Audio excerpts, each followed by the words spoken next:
Я считаю эти меры полностью оправданными из-за действий мошенников. Вот. Могу сказать, что дополнительно то, что Банк России сейчас этим занялся и объявил об этом, на самом деле эта работа велась коммерческими банками уже довольно давно в инициативном порядке. Просто чтобы получать меньше нареканий со стороны пользователя, они проверяли те или иные нетипичные платежи и довольно часто их блокировали.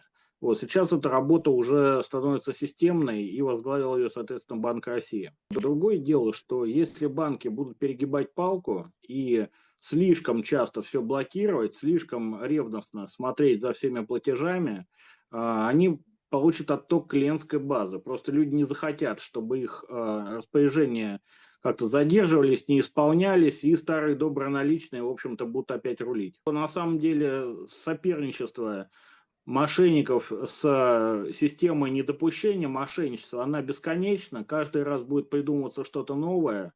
Вот, на любое действие там Банка России будет какая-то дополнительная схема разработана, и наоборот, защита от этой схемы будет. Вот, соответственно, основное, что надо делать, это, скажем так, финансовая гигиена. Вот, то есть не связываться с какими-то непонятными людьми, не верить в то, что они там представляют правоохранительные органы, не сообщать о себе лишней информации любой. Вот. Я думаю, что защиты полной, конечно, это не обеспечит, но это отсечет там процентов 90, скажем так, успешных мошенников. Следует понимать, что это так называемые высокие технологии, без каких-либо скидок.